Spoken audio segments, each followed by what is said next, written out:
Hello dear students, আজ আমরা আলোচনা করব একটা গুরুত্বপূর্ণ বিষয় জেনপাস ইউজি 2024 সংক্রান্ত বিষয়ে আজকে আলোচনা করা হবে।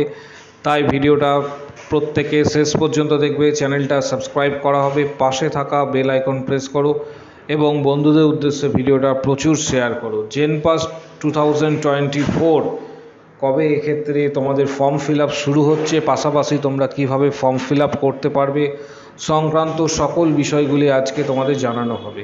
তাই একদম শেষ পর্যন্ত ভিডিওটা অবশ্যই দেখো এবং আমাদের চ্যানেলটা সাবস্ক্রাইব করো। জেনপাস 2024 ফর্ম ফিল আপ কিন্তু নির্দিষ্ট সময় শুরু হবে।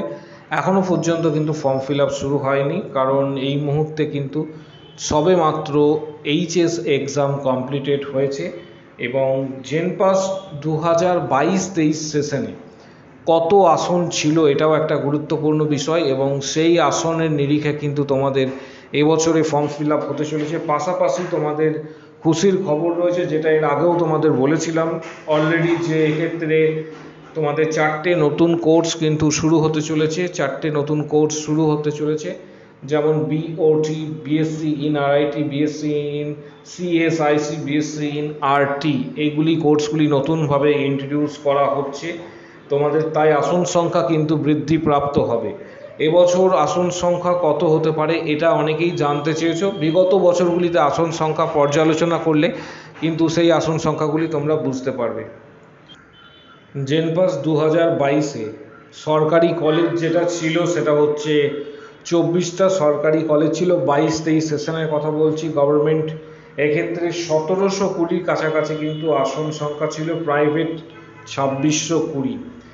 এছাড়া যদি বলি প্যারামেডিক্যাল 210টা গভর্নমেন্ট সিট, 1108 প্রাইভেট সিট ছিল। গভর্নমেন্ট সিসিটি কলেজ ছিল কিন্তু এক্ষেত্রে 3টে, বিএমএলটি কলেজ ছিল 2টো, ওটিটি কলেজ ছিল কিন্তু 3টে। এবছরে কতটা মার্কস তোমার থাকলে জেনপাস 2014-এ এক্ষেত্রে তুমি আসন পেতে পারো এবং সর্বাপেক্ষা এবছর একটা চান্স পাওয়ার সুযোগ থাকবে, সেটাও তোমাদের জানাবো। জেনপাস এই বছরে তোমাদের যেটা মেন জানাবো সেটা হচ্ছে ইউআর ক্যাটাগরির ক্ষেত্রে যারা স্টুডেন্ট আছো, ইউআর ক্যাটাগরির যারা স্টুডেন্ট তাদের ক্ষেত্রে বলবো যে তোমাদের এক্ষেত্রে মার্কস রাখার চেষ্টা করবে মূলত 52+ যদি থাকে এক্ষেত্রে অনেকটা বেটার, কিন্তু এর নিচেও কিন্তু চান্স পাওয়া সম্ভব, কিন্তু পুরোটাই নির্ভর করছে অবশ্যই সেটা কিন্তু এক্সামের যে কোশ্চেন্স রয়েছে সেই কোশ্চেনের উপর। অর্থাৎ ইউআর ক্যাটাগরির ক্ষেত্রে চেষ্টা করবে 50+ স্কোর করার জন্য। ওবিসি এ ক্যাটাগরির ক্ষেত্রে 45+ স্কোর করার চেষ্টা করবে। 45+, যদিও তার থেকে কাট অফ কম থাকতে পারে কিন্তু অনেকটাই বেটার পজিশনে থাকবে 45+। ওবিসি বি ক্যান্ডিডেট যারা রয়েছে তারা 47+ স্কোর করার চেষ্টা করবে। এক্ষেত্রে অনেকটা তোমরা হচ্ছে কমফোর্টেবল জোনে থাকবে। এসসি ক্যাটাগরির ক্ষেত্রে 36+ এবছরে তোমরা স্কোর করার চেষ্টা করবে। এসটি ক্যাটাগরির ক্ষেত্রে অবশ্যই 32+ তোমরা স্কোর করলে এক্ষেত্রে অনেকটাই বেটার পজিশনে থাকবে।